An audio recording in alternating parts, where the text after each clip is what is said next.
Hi, guys. How are you doing? We have been doing incredible work healing our own romance energy and our partnership energy. Do you feel like a different person? What shifts have you noticed? I'm really excited to hear about them. So if you care to share them with me, I would love that. I would love to hear what changes that you're noticing in your own life. Today is kind of an exciting day. It's pretty straightforward. We're removing curses on our romance energy. Okay, let's talk about curses.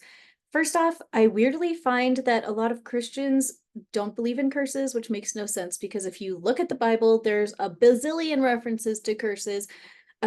People are cursing each other and God is cursing people, and there's just a lot of curse stuff happening. God talks about lifting curses. Um, Curses are real, scripturally speaking. Another way to think about them, though, is just targeted negative energy. Whenever a person is sending targeted negative energy at another person, that energy lodges in their space unless they have very, very excellent boundaries that prevent that stuff from sticking. So we put in some new boundaries earlier in this week, and now we're gonna just work on clearing whatever curse energy can clear now.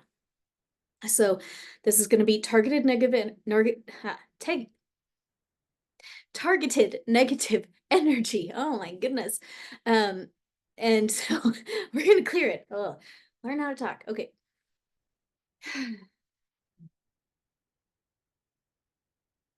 As a reminder, curses can only stay in our space when we allow them to be there because we feel like we deserve them, that we earned them, that we're guilty, stuff like that. So I want you to go ahead and shake it out just like me.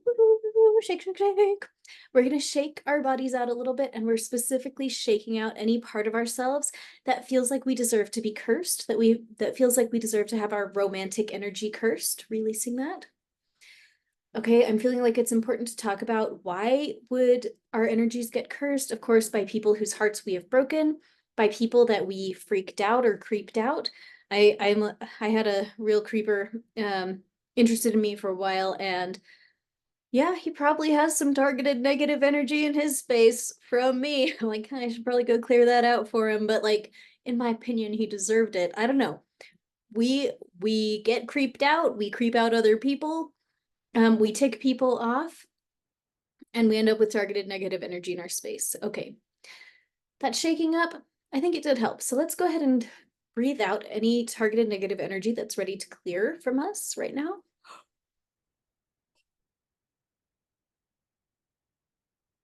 See these curses like purple smoke, like unwinding from around us and getting slurped off into the distance by angels who are going to recycle that energy.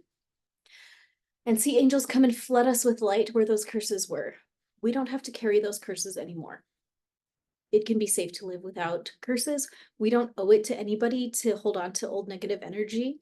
Even if we deserved that old negative energy, we don't have to carry it now. We paid our dues. We're done. We don't have to do that anymore. Here's a message. If you have been someone that wronged someone else romantically and you owe them an apology, okay, what I'm hearing is it's time to give that apology, but it does not necessarily have to be verbal. It may be better if it is not verbal. This is the kind of apology we'll have in a spirit to spirit conversation where you imagine the person mentally and you have that conversation mentally instead of verbally. Our apologies are real. When we apologize spiritually, it still can count. So if you owe somebody an apology that's linked to your romantic energy, really feel out if you need to speak it or if it's sufficient to sit in your car, imagine them sitting next to you and talk it out, with their imaginary self. You say what you need to say, you imagine them responding. That can be very powerful, and you will see for yourself, it can still be very effective. A lot of times when I need to have a tough conversation with someone, I'll have it that way, and things will magically work out for me the next day because these things really work. I really believe that when we do a spirit to spirit conversation like that, we're truly communicating with a part of their spirit that is conscious of everything, their higher self, perhaps their exalted self somewhere off in eternity.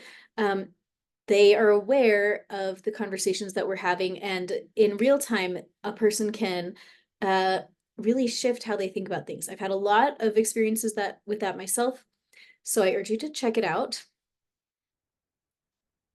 Let's tap for a second.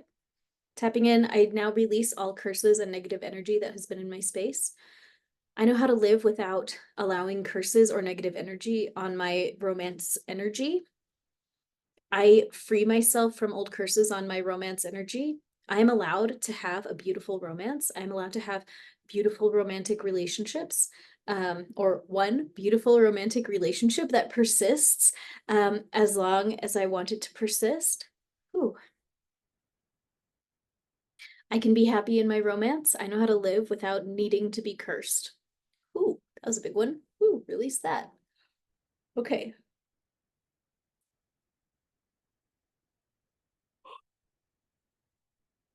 Okay.